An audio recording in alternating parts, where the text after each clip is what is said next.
जय हिंद, नमस्कार, स्वागत आप सभी का लाइव टाइम्स पर। मैं हूं अजय झा। सुपर पावर का खेल खत्म हो रहा है दोस्तों, यह मैं आपको ऐलानिया तौर पर कह रहा हूं, आप सुन लीजिए। महीनों से मैं कहता रहा हूं कि ईरान के दलदल में सुपर पावर का ताज अमेरिका का डूब जाएगा, खत्म हो जाएगा, और वो होता नजर आ रहा है। क्या क्या बड़े डेवलपमेंट्स आ रहे हैं, ये देखिए।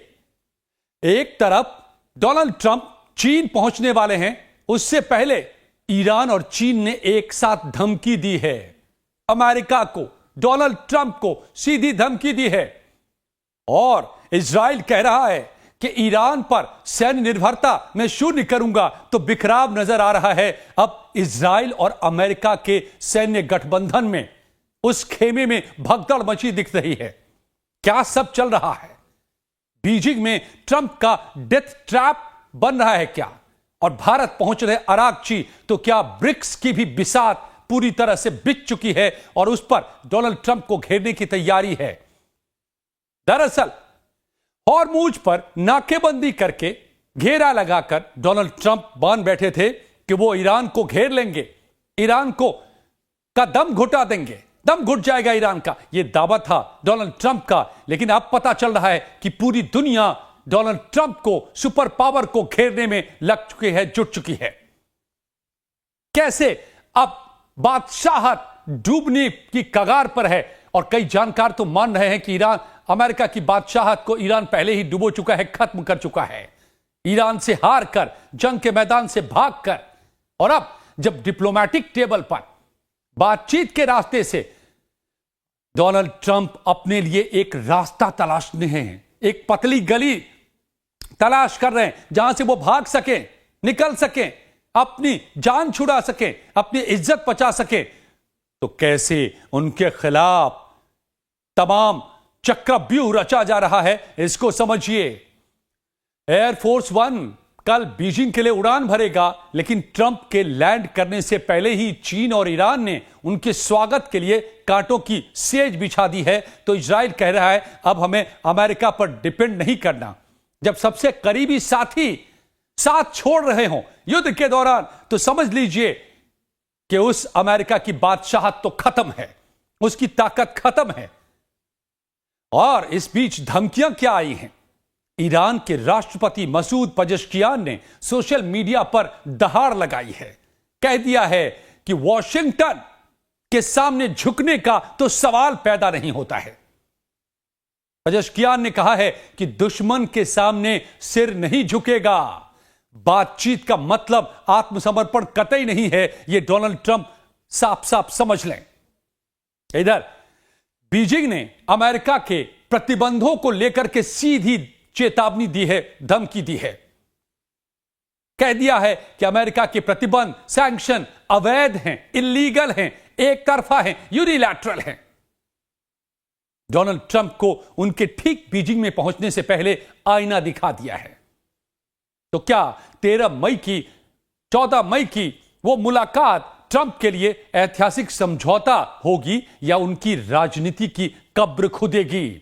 इसकी तैयारी है, इसी को डिकोड कर रहे हैं, समझिए इसको।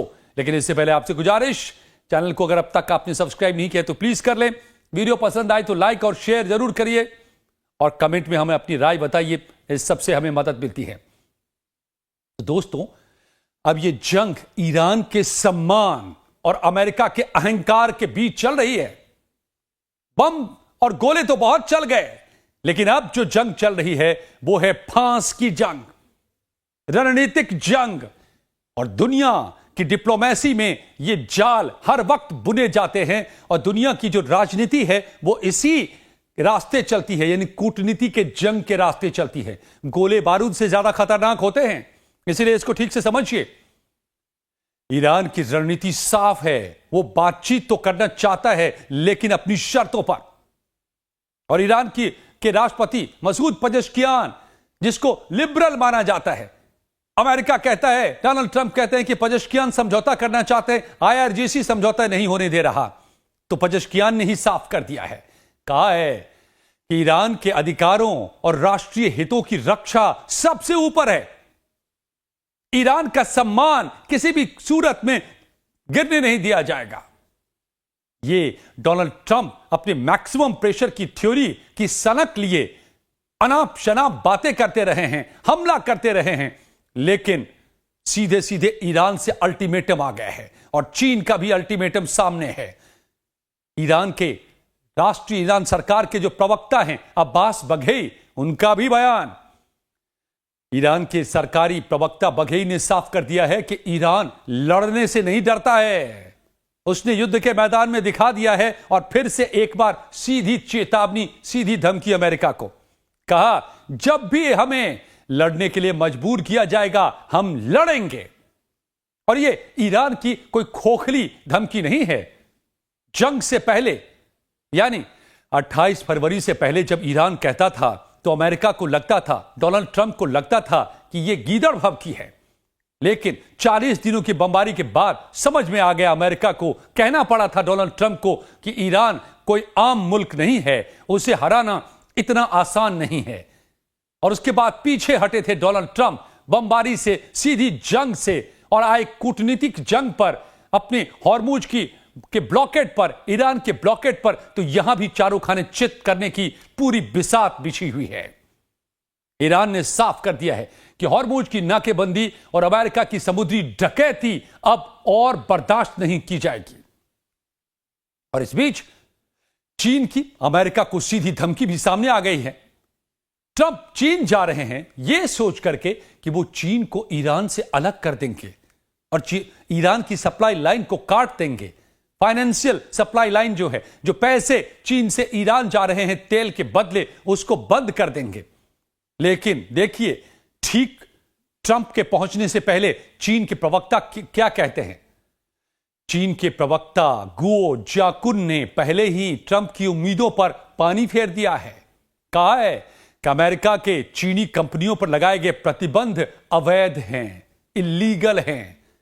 चीन अपनी कंपनियों के लेजिटिमेट राइट की रक्षा करेगा, वैध हितों की रक्षा करेगा।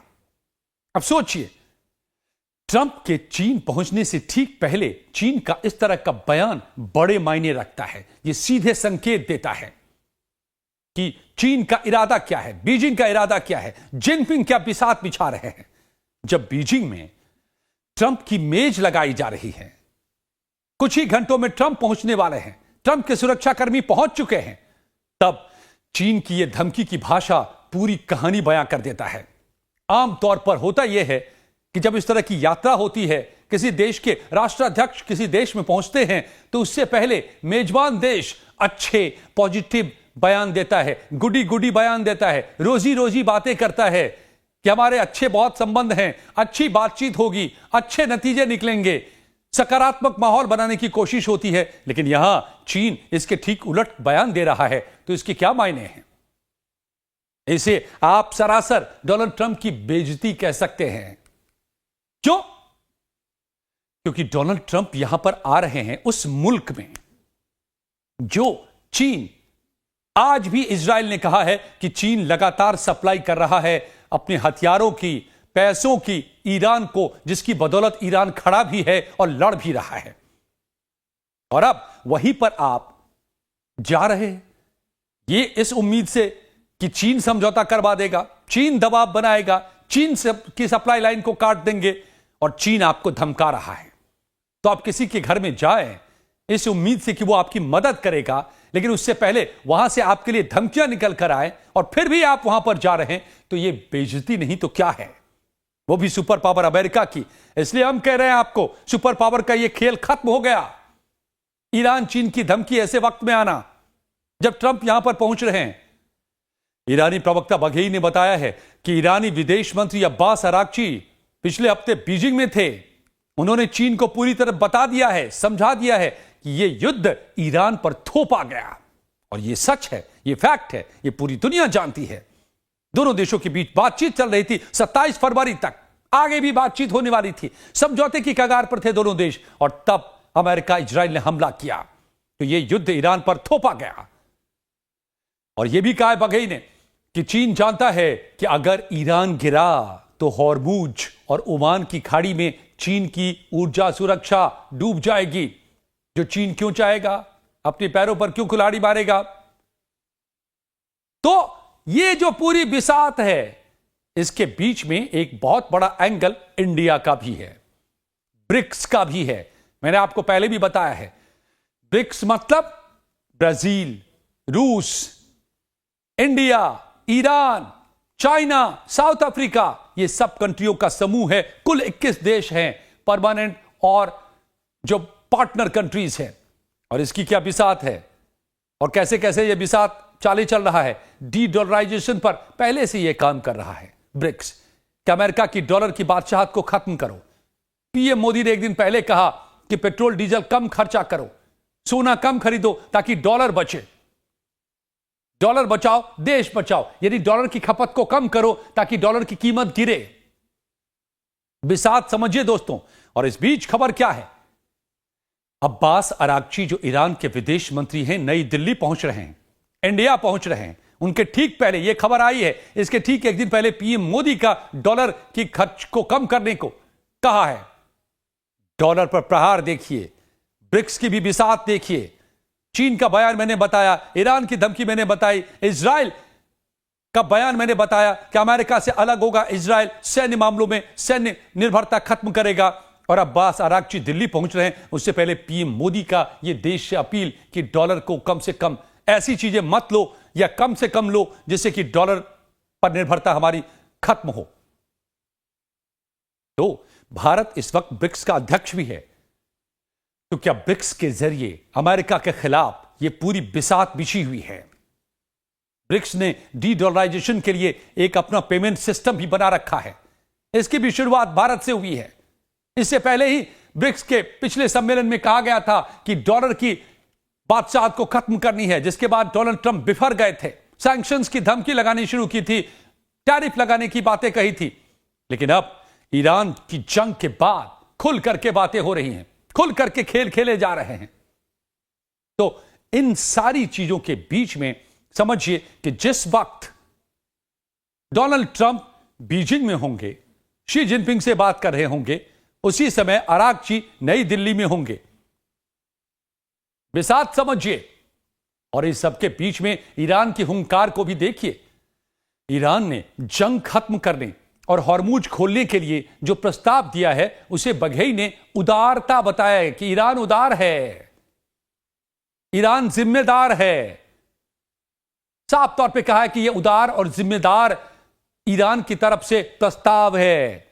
मानना है मान लो, हमारी उदारता है, बड़प्पन है हमारी कि तुमको हम ये भी कह रहे हैं कि हॉर्मुज को हम खोल देते हैं, वरना हॉर्मुज पर तो कंट्रोल हमारा है, जब तक चाहे रख सकते हैं। तुमने पूरी कोशिश कर ली, नहीं खुलवा पाए, तो आप गिड़गिड़ा रहे हो समझौते के जरिए कि हॉर्मुज खोलो। तो अगर हम भी इसमें सहमति दे रहे हैं हमारी शर्तों पर, तो हमारी ये उदारता है, हमारा बड़प्पन है। ये ईरान का बयान है, ये बयान नहीं हुंकार है।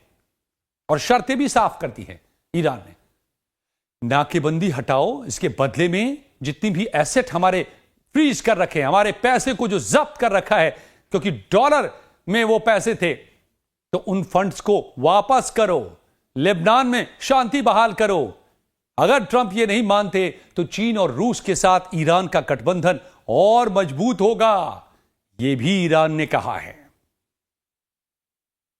तो इस पूरी बिसात के बीच में अमेरिका की बादशाहत का डूबना तय है। क्या ट्रंप के पास कोई और रास्ता, कोई और विकल्प बचा हुआ है? क्योंकि सारे विकल्प तो तलाश लिए डोनाल्ड ट्रंप ने। अब 8 अप्रैल से ही सीज फायर करके वो इन विकल्पों पर को ढूंढने में लगे हुए हैं कि कोई रास्ता उनको मिले। इस्लामाबाद के जरिए पूरी कोशिश कर ली, कुछ नहीं बात बनी। अब बीजिंग की कदम में जा रहे हैं और इस्लामाबाद में भी बिसात बीजिंग की ही थी, चीन की ही थी। इसीलिए एक भी शर्त से ईरान डिगा नहीं। पटकथा लिखी गई थी रूस में, समझौता हुआ नहीं, क्योंकि शर्तें तो ईरान की माननी होगी, बस यही एक शर्त है। तो फिर नतीजा क्या है, तस्वीर क्या है, निष्कर्ष क्या है? ट्रंप चीन की शरण में नहीं जा रहे, एक ऐसी दीवार से टकराने जा रहे हैं जिसे गिराना उनके वश में नहीं है। यह बयान, यह धमकी चीन और ईरान की ऐसे वक्त में साफ यह बता रहा है। चीन और ईरान ने मिलकर अमेरिका को हॉर्मुज के दलदल में फांस रखा है। अगर ट्रंप 14 मई को बीजिंग में झुकते हैं तो उनकी सुपर पावर इमेज खत्म होगी, और नहीं झुकते हैं तो हॉर्मुज की आग में ट्रंप का अहंकार जलकर खाक होगा। हर तरफ से हार, अमेरिका की सुपर पावर का ताज का डूबना तय है दोस्तों। तो आपको क्या लगता है इन जानकारियों के बाद कि सुपर पावर का ताज रहेगा या फिर ट्रंप का अहंकार जलकर खत्म होगा? बताइए हमें अपनी राय। और ये जानकारी कैसी लगी ये भी बताइए। वीडियो को लाइक और शेयर जरूर कीजिए। बहुत बहुत शुक्रिया।